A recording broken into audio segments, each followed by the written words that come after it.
Hey guys, in this video I'm going to show off my LEGO Nintendo Entertainment System with controller and cartridge, and also a little something else that I just felt like I'd add the extra at the end of this video because it kind of has something to do with this. But yeah, the LEGO Nintendo Entertainment System, I made this a while ago, I just never felt like making a video for it, and now I am, because it's actually a really cool model, as you might be able to tell from right here. It looks decent so far compared to the actual system. And as you can see, I have replicas of cartridges and controllers as well. If you could tell what's back there. So that thing back there isn't any kind of NES accessory, it's just something else video game related that I might as well add at the end of this video. So yeah, this video is kind of marking a first, not really, sort of, in a certain way. It's kind of marking a first that, of a lot of videos I'm going to be making that are kind of just to fill up the Sunday and Wednesday parts, because all these vacations I've been taking and stuff, like, you know, I have to save up money for those.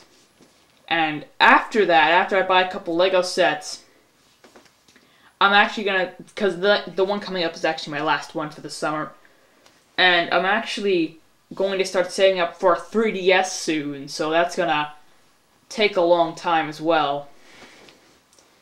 So yeah, I just wanted to get that out there. So yeah, let's look at the console first. First, let's look at the actual console. I have an actual NES system. It's not like an antique from my father or something. I bought it off of eBay for like half.com for like 40 bucks. So yeah, it's got, of course, the NES is very iconic because it's very strange. You got the slot there for cartridges. There's the power and reset controller ports right there. On the side are the AV jacks, and back are a couple ports. Bottom stuff, and it's got the little ridges here. Now let me show you my replica of this.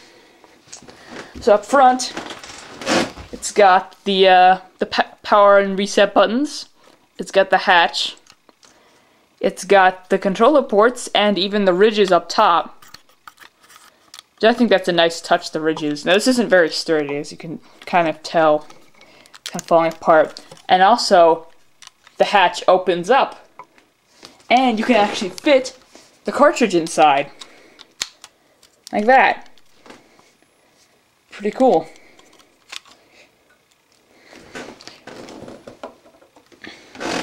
And the controller port down here, you can actually plug this into.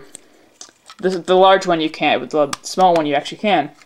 Plug it into player 1 or player 2 if you're Mario or Luigi. And of course, Luigi.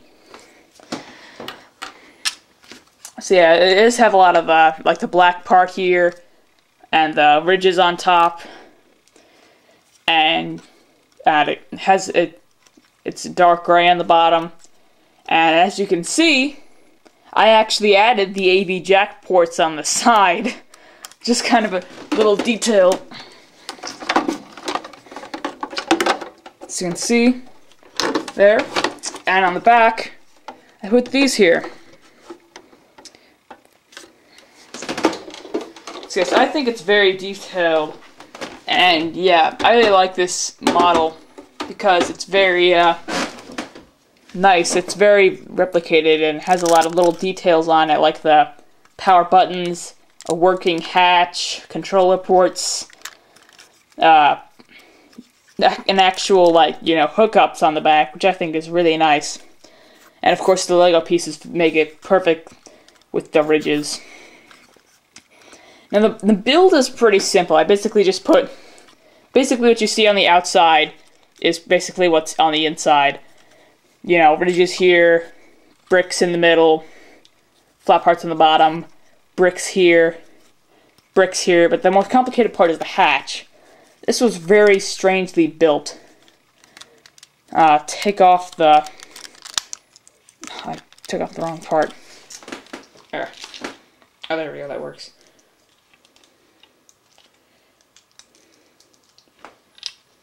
Okay,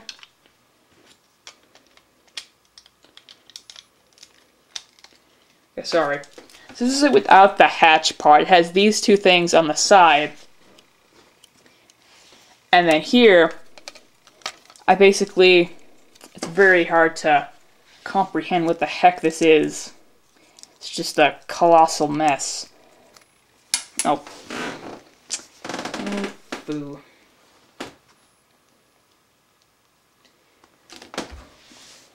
Basically here, I put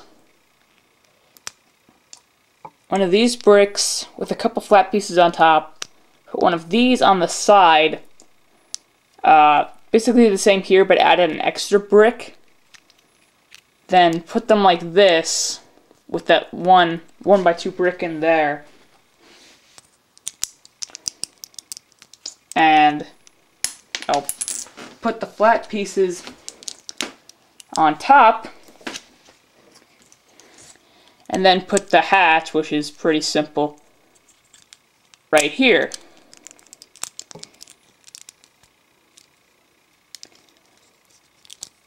Yeah, that's basically how it's built. Then if I want to put it back on, I'll just take this part off and connect these parts there and to here. Come on. So yeah, there's that. Now I show you the controller. It's got the you know, the D-pad, start and select, EA, Nintendo.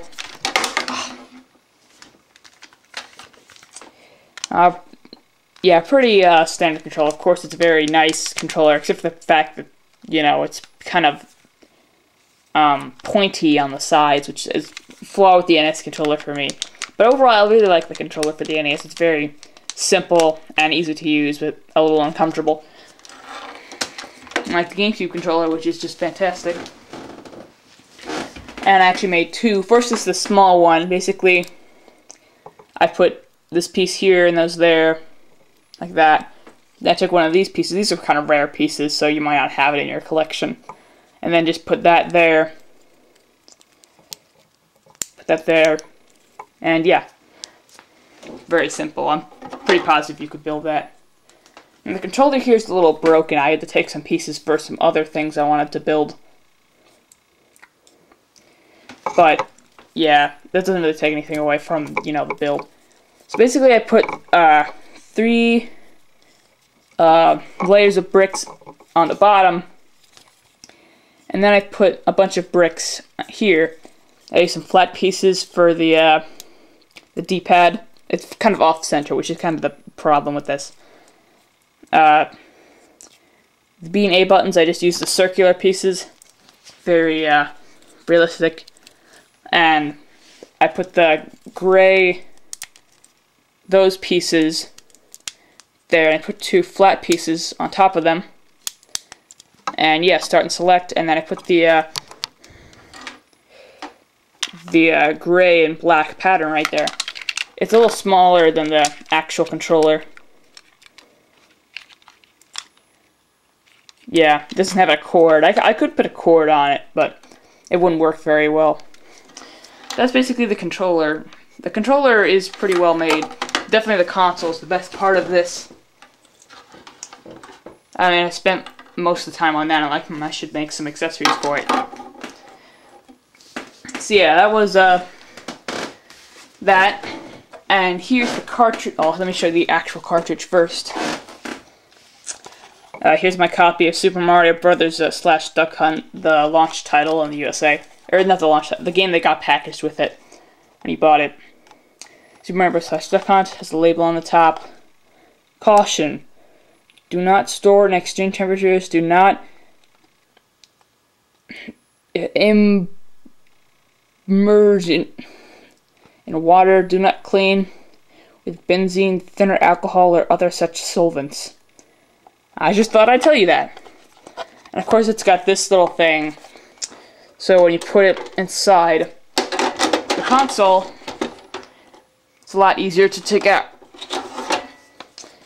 That's a cartridge, very bulky cartridge compared to, you know, the other ones, especially like some of the Sega ones. So here's my cartridge. Basically I just put 2 bricks there, and I put some, these didn't work out very well, they weren't facing the right way, but if these were facing that way, then it would look a lot better. I didn't put a label on there, I probably should have. So the cartridge isn't built the best, but I'm kind of proud of it, and it actually does have the little ridge there, so it's a little easier to get out. Well, it's not easier to get out because of that, it just looks cooler. So yeah, the cartridge is not definitely the worst part of that. So overall, I really like the Lego NES of mine. It's probably my favorite self-built thing I've made. It's really cool to me. I also really like some of my like those Bionicle mocks I made a while ago. The claw catcher. You know, not the claw catcher. Or is it the claw catcher? The claw catcher 2.0 from Power Miners that I made. You know, it's an update of the standard set. And what's the other thing? The Lego board game I made. I like the Minefield game. Those are just some of my favorite mocks, and this is probably like one favorite or a second favorite. So it's pretty easy to build. I built in about 3 hours. I was just watching TV and I was looking at my system and like, that would be really cool to make in Lego. So I made it.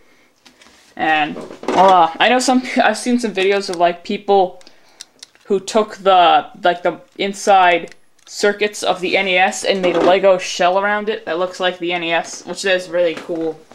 I applaud anyone who's able to do that. So yeah, another extra bonus I was talking about at the end of this video is my Lego Dreamcast. It's a very small model, much smaller than the NES model, but the Dreamcast is much smaller than the NES, so yeah, I don't think it's like perfect fit scale with the NES. Like, if the NES was this size and the Dreamcast was shrunken down in the same percentage, I guess, it wouldn't be this size. I think it would be a lot bigger. So yeah, it's not very good. It has the 4 controller ports up front. I use one of these, one of those 4 things. It's got the glowing light in the center, the power and reset buttons. Of course, there's no ports on the back. I run out of gray pieces, so I used this piece instead for one of those. So yeah, and the hinge in the back opens up. This is kind of unsturdy, breaks off very easily. But there's a disc inside. It's kind of hard to get out. There's no button in the center to make it pop up. But I basically put one of these pieces on top of one of those, and that's basically how the Dreamcast was made. Not the actual Dreamcast, this Dreamcast that I made myself. Stupid puberty voice. See, that's my Lego Dreamcast. I'm not very proud of it. It's not very well made. I definitely could have spent more time on it. I should make a Lego VMU. That should be a cool thing to work on. Like a Lego VMU. If I do make one, I might not, but if I do, I'll tell you about it. And include that Dreamcast in that video. So yeah, thanks for watching. Next week I'm going on my hiatus. But after that, I should have some Ninjago stuff ready for you. So yeah, I'll see you guys next time for that. Later.